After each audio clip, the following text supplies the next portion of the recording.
नमस्कार, good morning all of you. आज का हमारा वीडियो के अंतर्गत हम बीएड प्रथम वर्ष की फोर्थ यूनिट, जो पेपर का नाम है कंटेम्प्रेरी इंडिया एजुकेशन, समकालीन भारत एवं शिक्षा के अंतर्गत फोर्थ यूनिट में सर्व शिक्षा अभियान के बारे में हम आज विस्तृत चर्चा करेंगे, इसके बारे में जानेंगे।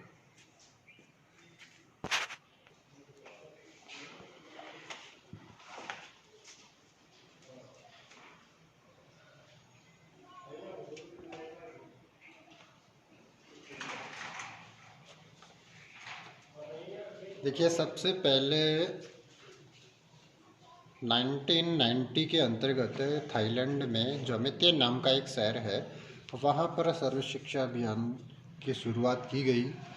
यहाँ हम इंडिया की अगर बात करते हैं तो सर्व शिक्षा अभियान भारत सरकार का एक प्रमुख कार्यक्रम है, जिसकी शुरुआत अटल बिहारी वाजपेयी सरकार द्वारा सन 2001 के अंतर्गत नियमित समयावधि के तरीके से प्राथमिक शिक्षा को सार्वभौमिक करना था। जैसा कि हम सब जानते हैं, भारतीय संविधान में 86वां संविधान संशोधन 2002 द्वारा निर्देशित भी है कि 6 से 14 वर्ष तक के आयु के बच्चों को मुफ्त एवं अनिवार्य शिक्षा प्रदान की जाएगी। आर्टिकल 21A ये भी कहता है। इसी तरीके से संविधान की धारा 45 में भी यह स्पष्ट निर्देश था कि सभी राज्य संविधान लागू होने के 10 वर्ष के अंतर्गत 14 वर्ष तक के सभी छात्रों को अनिवार्य एवं निःशुल्क शिक्षा की व्यवस्था कर लें।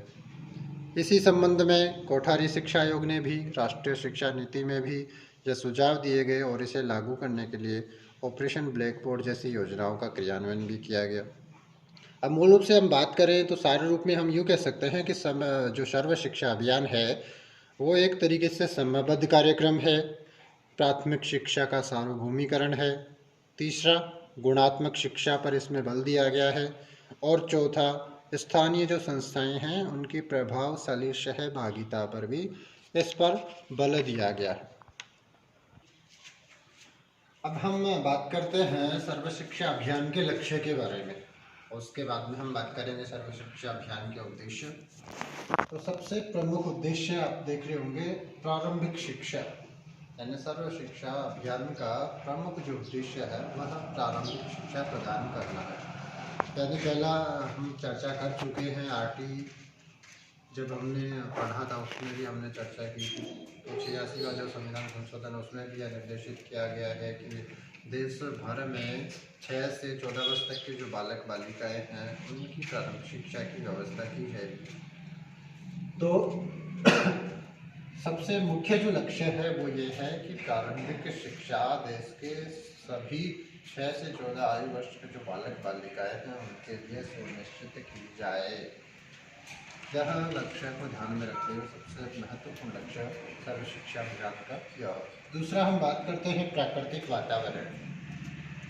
यानी प्राकृतिक वातावरण के अंतर्गत हम इसको यूँ इस प्रकार से समझें कि कोई भी बालक या बालिका स्वच्छंद जो नेचुरल हमारा एटमॉस्फेयर है उस में अगर रह कर के पढ़ाई करता है तो निश्चित रूप से उस लक्ष्य की प्राप्ति आसानी से संभव हो पाती है। अगर हम उसको ज़बरदस्ती स्टडी करवाना चाहें तो शायद ऐसा नहीं हो पाएगा, लेकिन जब नेचुरल एटमॉस्फेयर उसका इस प्रकार का रहेगा तो स्वाभाविक से उसकी रुचि उत्पन्न होगी और उसका मन पढ़ाई में लगेगा। नेक्स्ट हम बात करते हैं, तीसरा लक्ष्य है विद्यालयों में सामूहिक सहभागिता। यानी जैसा नाम से विदित सर्व शिक्षा अभियान यानी सभी के लिए शिक्षा, इसी तरीके से सामूहिक सहभागिता का मतलब हो गया जो विद्यालय हैं वो आपस में मिल कर के सहभागिता करेंगे, यानी सबका जो पार्टिसिपेशन है सब स्कूलों का वो इसमें रहेगा। यानी विद्यालय में जैसा हमने पहले भी विदित है कि 1993 के अंतर्गत जो 73वां और 74वां संविधान संशोधन हुआ था उसमें भी इस बात पर बल दिया गया कि विद्यालयों में सामूहिक सहभागिता प्रदान होगी। हम बात करते हैं मूल्य आधारित शिक्षा प्रदान करना, यानी सर्व शिक्षा अभियान ये भी लक्ष्य अपना बना करके चल रहा है कि सभी बच्चों को जो प्रारंभिक लेवल पर शिक्षा मिल रही है और सबसे महत्वपूर्ण जो काल होता है शुरुआती जो दौर है बच्चों का शिक्षा का, उसमें जो शिक्षा हम प्रदान कर रहे हैं वो मूल्य आधारित शिक्षा हो। यानी मूल्य आधारित शिक्षा के अंतर्गत जैसे भाईचारे की भावना है, परोपकार की भावना है, आत्मचिंतन की भावना है, एक दूसरे का सहयोग करने की भावना है, यूनिटी की भावना है। इस प्रकार के जो हमारे मूल्य हैं जिनमें हमारे संस्कार सारे संपन्न जो हैं वो प्रदर्शित होते हैं, इस प्रकार के जो भाव हैं वो मूल्य आधारित शिक्षा के अंतर्गत आते हैं। यानी मूल्य आधारित शिक्षा सर्व शिक्षा अभियान के मुख्य लक्ष्यों के अंतर्गत आता है।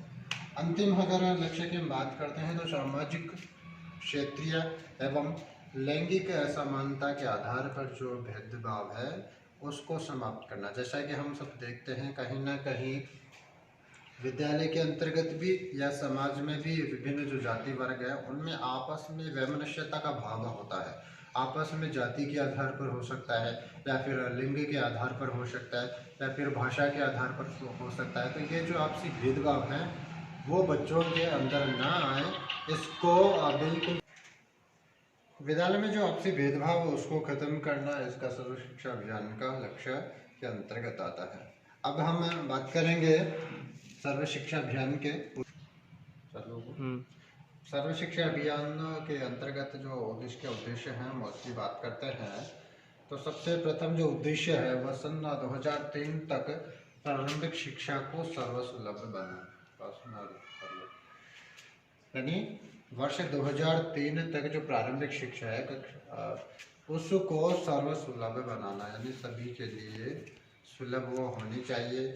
और जो प्रारंभिक स्तर है उस पर सभी प्रकार के जो बच्चे हैं वो सब शिक्षा को प्राप्त कर सके, ऐसा सर्व शिक्षा अभियान का प्रथम उद्देश्य है। दूसरा हम बात करें कि सर 2007 तक सभी बच्चे जो वर्ष की प्राथमिक शिक्षा है वो, और 2010 तक स्कूली शिक्षा है उसको भी प्राप्त कर सके। यानी इनका जो उद्देश्य रखा गया है सन के हिसाब से आकलन किया गया कि सन जो 2007 तक उस तक प्राथमिक शिक्षा और सन 2010 तक स्कूली शिक्षा को वो निश्चित रूप से प्राप्त कर ले। तीसरा हम बात करते हैं तो जो स्त्री पुरुष असमानता है, सामाजिक वर्ग भेद है, उसको 2007 तक समाप्त करना जो प्राथमिक स्तर पर होगा, और 2010 तक प्रारंभिक स्तर पर इस सामाजिक वर्ग भेद को और जो स्त्री पुरुष में असमानता का भेदभाव है इन दोनों को 2010 तक समाप्त करना।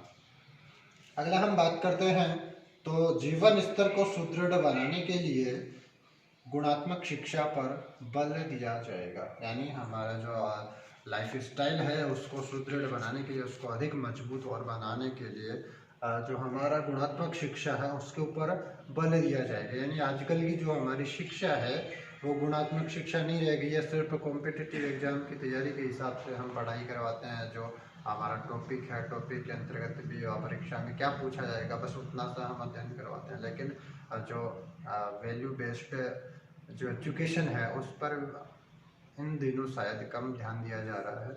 इसी के कारण ये जो समाज में हम वैमनस्यता के भाव देखने को हमें मिल रहे हैं। तो जीवन स्तर को सुदृढ़ बनाने के लिए सर्व शिक्षा अभियान के अंतर्गत गुणात्मक जो शिक्षा है उसके ऊपर विशेष बल दिया जाएगा। अगला हम बात करते हैं शिक्षा को जीवन के साथ जोड़े जाने के उपाय किए जाएंगे। यानी जो हमारा एजुकेशन है उसको जीवन है और जीवन के साथ में, लाइफ के साथ में एंजॉय करके हम शिक्षा को रुचि के साथ में बढ़े, इस प्रकार का उद्देश्य सर्व शिक्षा अभियान का आता है। अब हम बात करते हैं सर्व शिक्षा अभियान के अंतर्गत जो कार्य किए जा रहे हैं उनकी। उसमें सबसे जो प्रथम कार्य है वो पिछड़े जो बालक हैं उनकी शिक्षा पर इसमें विशेष रूप से बल दिया जा रहा है। यानी जो बैकवर्ड जो बालक है उनकी शिक्षा पर इसमें विशेष बल दिया जा रहा है।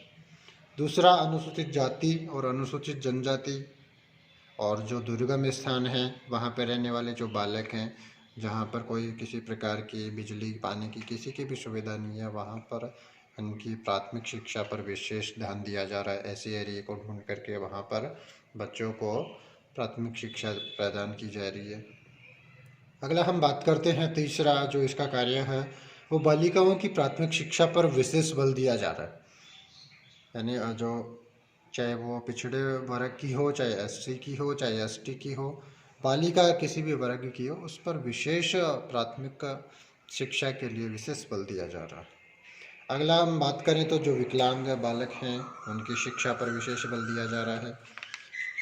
नेक्स्ट हम बात करें तो छात्रों को विद्यालयों में रोकने के लिए प्रोत्साहित किया जा रहा है, यानी किस प्रकार से हम बच्चों को हमारे विद्यालय के अंतर्गत रोक सकें। कई बार ड्रॉप आउट की ये समस्या हमारे सामने आजकल हमें देखने को मिल रही है। बच्चे विद्यालय में आते तो हैं लेकिन वो बीच के अंदर इंटरवल में भाग जाते हैं या कोई सा पीरियड में किसी टीचर में उसका इंटरेस्ट नहीं रहता, तो वो जब उन सर का या मैडम का पीरियड आता है तो वो भाग जाते हैं। तो इस प्रकार का वातावरण रोकने के लिए जो विद्यालय में उनको रोकने के लिए प्रोत्साहित किया जाए। अब उसके अंतर्गत हम या तो खेल की गतिविधि आयोजित करवा सकते हैं या फिर कोई क्विज हम विद्यालय के अंतर्गत करवा सकते हैं, तो उससे क्या है, या फिर हो सकता है हम अंतरिक्ष वगैरह करवा लें तो बच्चों का उसमें इंटरेस्ट बढ़ा रहेगा और वो विद्यालय में रहेंगे। तो इस प्रकार से छात्रों को विद्यालय में रोकने के लिए प्रोत्साहित किया जा रहा है। अगला हम बात करें तो प्रवेश बढ़ाने के लिए निःशुल्क पाठ्य पुस्तकें हैं, निःशुल्क यूनिफॉर्म है, निःशुल्क आहार की व्यवस्था भी आप जैसे देखने को आपको पता होगा, आप मिड डे मील योजना वगैरह आप विद्यालय में देखते हो, पोषाहार वगैरह बच्चों को प्रदान किए जाते हैं। दूध आजकल तो दूध भी देना बच्चों को प्रारंभ हो गया है। तो इस प्रकार की हम निःशुल्क व्यवस्था विद्यालय में इस सर्व शिक्षा अभियान के अंतर्गत किए जाने वाले कार्यों में प्रमुखता है। और हम अंतिम बात करें तो स्कूलों के अंदर कंप्यूटर शिक्षा की व्यवस्था भी सर्व शिक्षा अभियान के अंतर्गत की जा रही है, यानी कि आजकल का जो समय है उसमें बिना कंप्यूटर के कोई भी कार्य संभव नहीं है। आजकल देखते होंगे हर बालक बालिका के हाथ में इंटरनेट का जो ज़माना है, तकनीकी का जो ज़माना है, उसके अंतर्गत हम बिना मोबाइल के, बिना कंप्यूटर के, बिना इंटरनेट की सुविधा के हम कोई भी कार्य नहीं कर सकते। तो इस प्रकार से बच्चों को कंप्यूटर का नॉलेज हो तो वह कार्य अपना निश्चित रूप से सरलता के साथ में और समय को बचा करके वो कर सकते हैं। अब हम सर्व शिक्षा अभियान के अंतर्गत जो शैक्षिक सुविधाएं हैं उसके बारे में हम बात करते हैं। सर्व शिक्षा अभियान एवं जो शैक्षिक सुविधाएं हैं उसके बारे में हम बात करते हैं। तो प्रथम जो शैक्षिक सुविधा है उसके अंतर्गत हम टीचर की बात करते हैं, शिक्षक। तो विद्यालयों में सर्व शिक्षा अभियान के तहत अध्यापक की जो नियुक्ति है उससे संबंधित शैक्षिक सुविधाएं निश्चित करने का कार्य यह सर्व शिक्षा अभियान करता है। इस अभियान के अंतर्गत प्रत्येक जो प्राथमिक और अपर प्राइमरी विद्यालय हैं उनमें 40 छात्रों पर एक शिक्षक की नियुक्ति की जाएगी और प्रत्येक प्राथमिक विद्यालय में कम से कम 2 शिक्षक, जबकि जो अपर प्राइमरी स्कूल है उसमें प्रत्येक कक्षा के लिए एक शिक्षक की व्यवस्था की जाएगी। दूसरा हम विद्यालय सुविधाओं की बात करते हैं। तो आवासीय जो क्षेत्र हैं उसमें 1 किलोमीटर के दायरे के अंदर विद्यालय होंगे और नए विद्यालयों की स्थापना राज्य सरकार के नियमानुसार प्रदान की जाएगी। इसी प्रकार से हम कक्षा कक्ष की स्थापना की अगर बात करते हैं तो सर्व शिक्षा अभियान के अंतर्गत जो कक्षा कक्ष की स्थापना है उसमें प्रत्येक प्राथमिक विद्यालय में कम से कम 2 हवादार कमरे होने चाहिए और साथ ही एक बरामदा भी उपलब्ध होना चाहिए।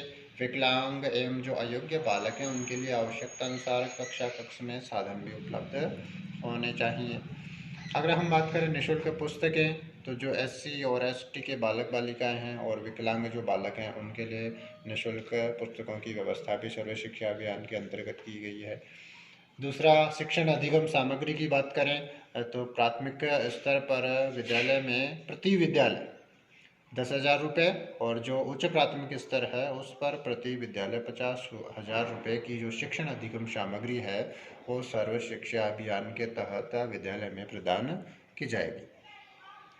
और विद्यालय अनुदान संबंधी अगर हम बात करते हैं तो उस समय फर्नीचर संबंधी सुविधा वगैरह है। इसी तरह से हम प्रशिक्षण की बात करें तो सेवाकालीन इन सर्विस जो होते हैं और उनको 20 दिनों का प्रशिक्षण, नए जो अध्यापक अगर वो विद्यालय में आते हैं तो उनको 23 दिन का प्रशिक्षण और गैर जो प्रशिक्षण प्राप्त हैं उनको 60 दिन का प्रशिक्षण इस दौरान दिया जाएगा। यह सारा वार्षिक प्रशिक्षण के अंतर्गत आएगा। और नेक्स्ट हम बात करें अधिगम जो बालक हैं उनको प्रति वर्ष प्रति बालक 1200 रुपये की जो राशि है वो सर्व शिक्षा अभियान के अंतर्गत शैक्षिक सुविधाओं में दी जाएगी। और हम बात करें अंतिम ग्रामीण व जो शहरी नेतृत्व के प्रशिक्षण की व्यवस्था है, उसमें 2 दिन का प्रशिक्षण है और 30 रुपये प्रतिदिन खर्च के हिसाब से सर्व शिक्षा अभियान यह व्यवस्था प्रदान करेगा। अब अंतिम हमारा जो बिंदु है वो सर्व शिक्षा अभियान का मूल्यांकन अगर हम करते हैं तो जो अभी तक हमने पढ़ा है उसको मैं सारे रूप में 2 मिनट के अंदर आपको इसकी जो अचीवमेंट है और इसकी जो कमियां कुछ रह गई उसके बारे में आपको मैं बताता जाता हूँ। पहली अगर हम इसकी अचीवमेंट की उपलब्धि की बात करूं तो दिसंबर 2014 तक लगभग 4 लाख विद्यालय खोले जा चुके हैं और 2 लाख से अधिक अध्यापक उनमें नियुक्त किए जा चुके हैं। दूसरा अगर बात करें तो शिक्षा बीच में ही छोड़कर जो जाने वाले बालकों की संख्या थी उसमें कमी लाने में यह सर्व शिक्षा अभियान अपने आप में कारगर सिद्ध हुआ है, यानी उसको में कमी लाने में सर्व शिक्षा अभियान के तहत सफलता मिली है। यानी ड्रॉप आउट जो बच्चे हैं उनकी जो समस्या थी उसका निराकरण शायद संभव हो पाया है। नेक्स्ट हम इसके उपलब्धि की बात करें तो विद्यालयों में ज़रूरत के अनुसार से नए भवन, फर्नीचर तथा आवश्यक जो शिक्षण सामग्री की व्यवस्था है वो की जा चुकी है। अगला हम बात करें तो निःशुल्क पाठ्य पुस्तकें हैं। अभी हमने जो चर्चा की थी विद्यालय की जो पोशाक है या दोपहर का जो भोजन है वो भी उपलब्ध करवाया जा रहा है। नेक्स्ट हम बात करें तो शिक्षण विधियों में सुधार करके शिक्षण को रोचक बनाया जा रहा है। अगला पाठ्यक्रमों में समय समय पर सुधार कर उसे उपयुक्त भी बनाया जा रहा है। और वर्ष 2014 तक निश्चित जो आयु वर्ष के छात्र हैं उनके लिए प्राथमिक शिक्षा 99% और अपर प्राइमरी एजुकेशन है वो 90% छात्रों को सर्वसुलभ करवा दी गई है। अब हम कमी के बारे में अगर बात करते हैं तो योजना के अंतर्गत जो लड़कियों के साथ साथ लड़कों को भी लाभान्वित किया जाए, इस प्रकार जैसे निःशुल्क पुस्तकों की हमने बात की, निःशुल्क वर्दी की पोशाक की बात करी, जूते चप्पल वगैरह हैं, पेंसिल की हमने बात करी, तो उस समय ये व्यवस्था सिर्फ लड़कियों के लिए है, लड़कों पर भी यह लागू होनी चाहिए। ये मुख्य रूप से मेरे मानने में कमी इसकी रही है। दूसरा हम बात करें कि ब्लॉक स्तर पर जो रिकॉर्ड रखने की सुविधा है वो शायद इसमें नहीं है, तो वो सुविधा की जाए और उसके लिए कोई ना कोई अधिकारी की नियुक्ति की जाए। तो हम ये मान सकते हैं कि आवश्यक है कि सर्व शिक्षा अभियान को अगर ईमानदारी से चलाया जाए ताकि 100% हम साक्षरता का लक्ष्य हासिल कर सकें। इस प्रकार से अगर यह कार्य होता है तो निश्चित रूप से हमारा मानना है कि सर्व शिक्षा अभियान जिस उद्देश्य को लेकर के, जिस लक्ष्य को लेकर के चलाया गया था उसमें संपूर्ण सफलता इसमें निश्चित रूप से मिलेगी। दोस्तों आज का जो वीडियो था वो सर्व शिक्षा अभियान का वो अब हम यहीं पर समाप्त करते हैं और आशा करता हूँ कि आपको यह आसानी से समझ में आया होगा और आपको उपलब्ध भी हो जाएगा मेरे YouTube चैनल पर। आप प्लीज़ इसको लाइक करें, सब्सक्राइब करें, शेयर करें। धन्यवाद।